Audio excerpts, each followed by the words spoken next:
you're watching Up South and I'm Padmaja Joshi, and of course our top story is about Kabali that has shattered all records at the box office. Well, Rajinikanth has proven that he is truly India's boss. The movie has not only taken over Salman Sultan at the box office, but has also set a record of making a whopping 48 crore rupees on the first day of its release.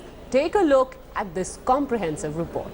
Any artist going to road shows, TV, public, press, everything, but only one man, superstar Rajinikanth, still not meet the press, not meet the road show, not meet the promotion, everything is coming, but still is getting more. And there is more good news for Rajinikanth fans. The superstar has finally returned to Chennai after Kabali's release. He was in the US, remember, for a month and was greeted in Chennai by his fans who were ecstatic to have the boss back.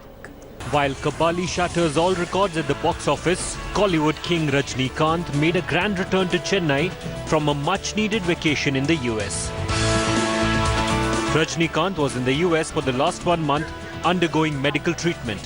However, rumors of his ill health was put to rest when he was spotted at the US premiere of Kabali. Rajinikanth was received by cheering fans who crowded at the airport to catch a glimpse of the 65-year-old supernova. Escorted by heavy security, Rajinikanth stood on the footboard of his vehicle and waved out to his fans. The actor sure missed out on the festivities in Tamil Nadu, but he still manages to charm his fans with the Rajini magic.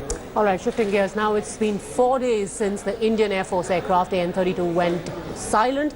Search and rescue operations have been taking place round the clock, but unfortunately there is still no sign of the aircraft. Families of those on board, though, are still hoping and praying for a miracle.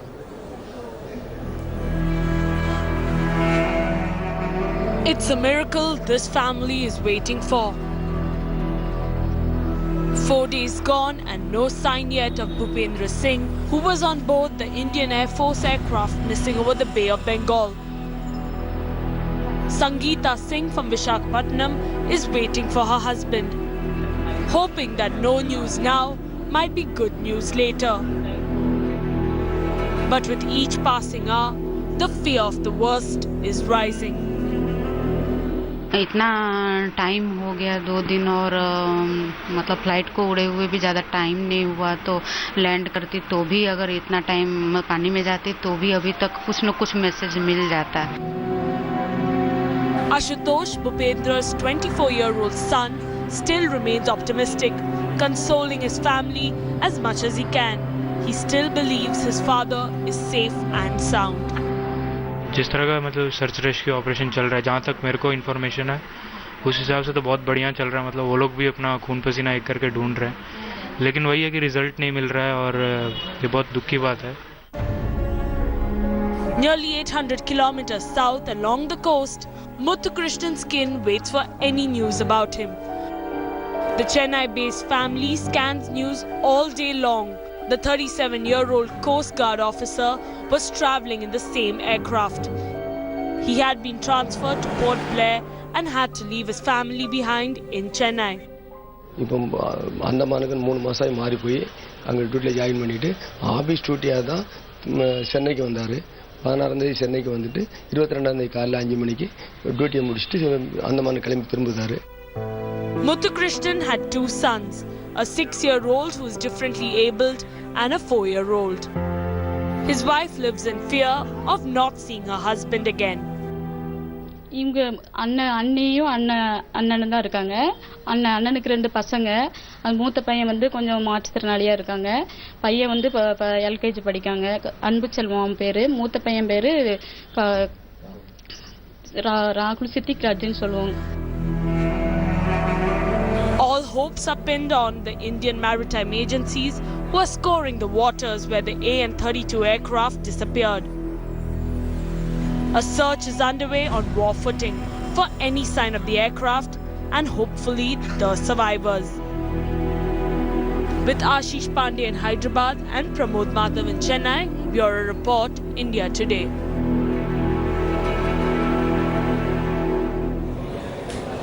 Rohini Swami now joins us live on that story. Rohini, The rescue operations have stretched now for 4 days. Multiple aircraft, ships, even a submarine is involved in it.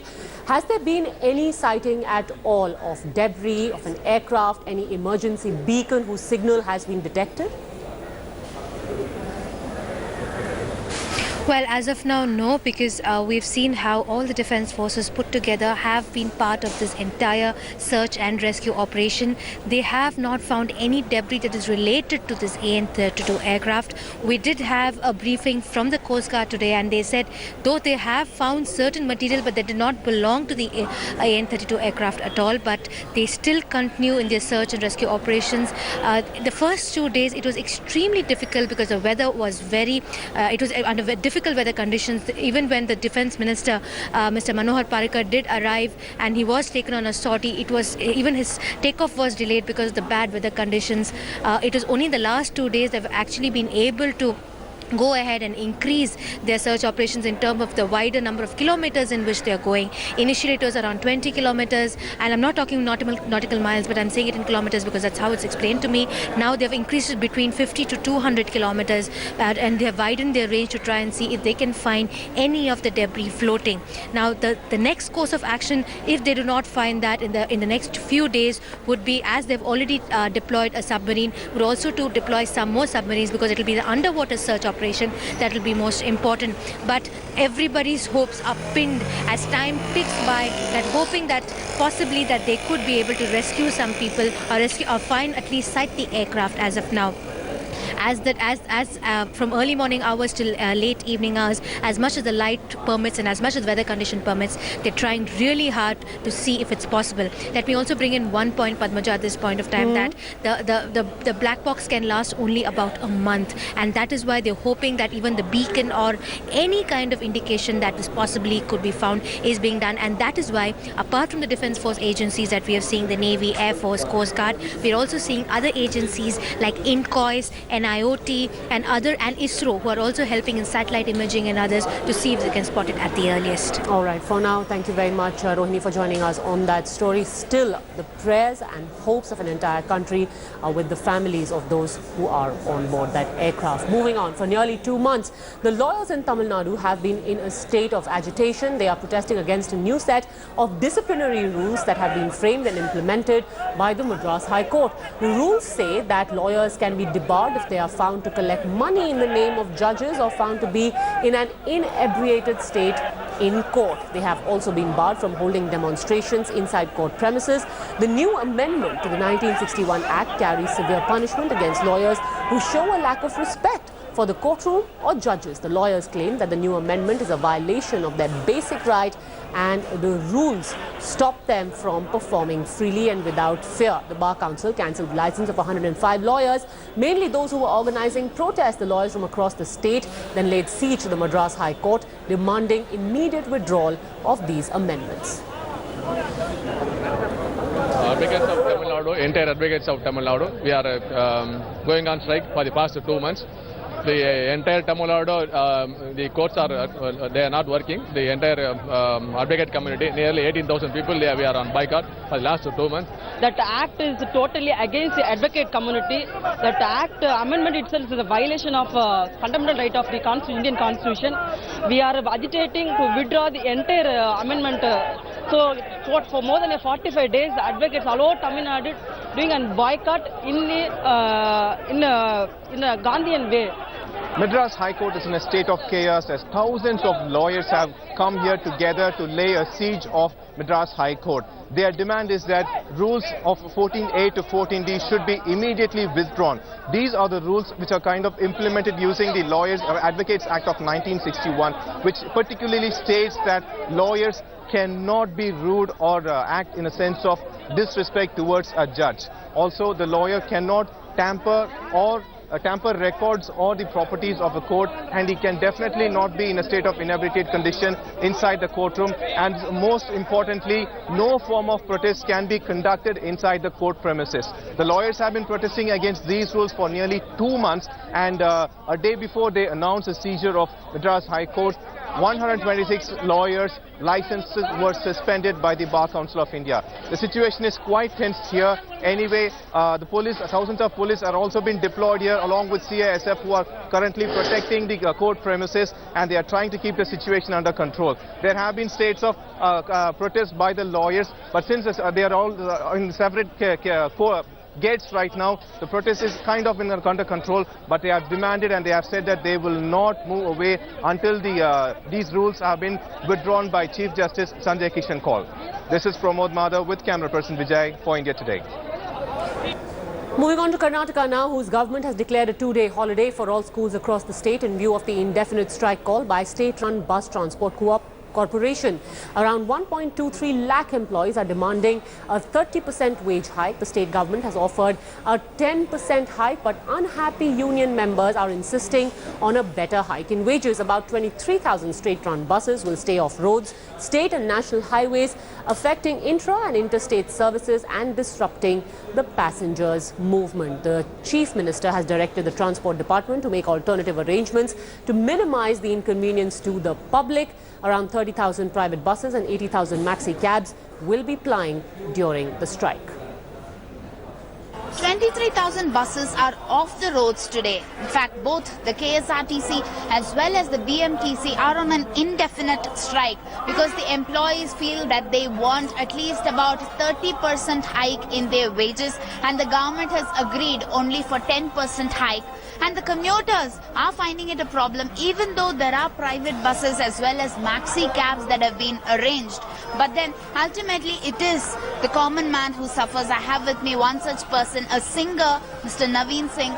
I'm sure you've been waiting for at least about hours together here, wanting to go to your destination. Yeah, ma'am. Yeah. Actually, before 45 minutes I'm waiting here only. No buses. Too much problem for me. I want to go some programs. I don't have more time. So, I don't know what is this. I can't understand what is the politics and what is the rules. It's totally a problem for all the passengers. Really, So it's not just him. There are so many people. 1.23 lakh employees who are on an indefinite strike, and what we see here are empty bus depots and people who are stranded here.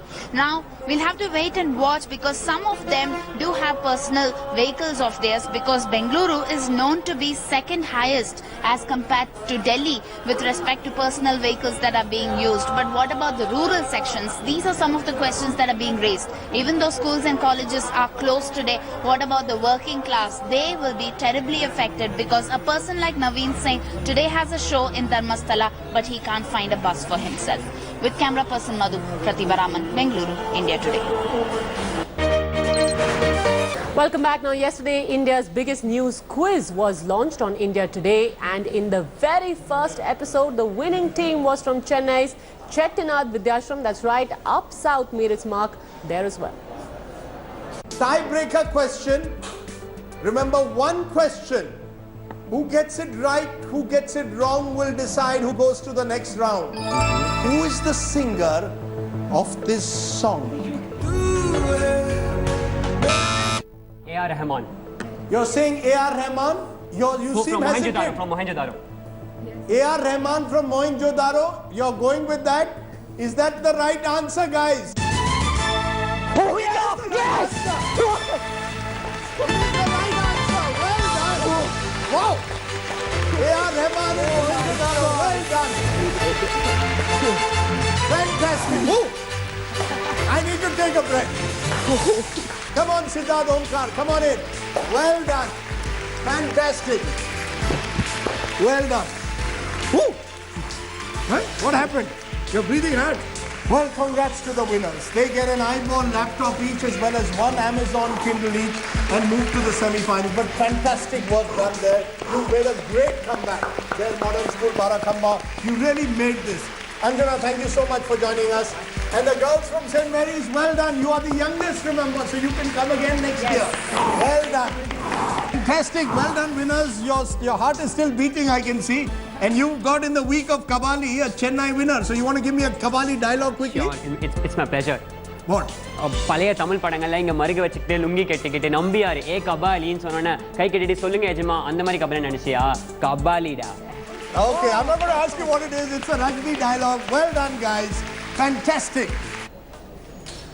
Well, it's only apt that Chennai team should have won on an A.R. Rahman question. With that, we reach the end of Up South. Thanks very much for tuning in. Quick break. On the other side, a special show on the Narsingh Yadav dope controversy with Shivani Gupta. Don't go anywhere.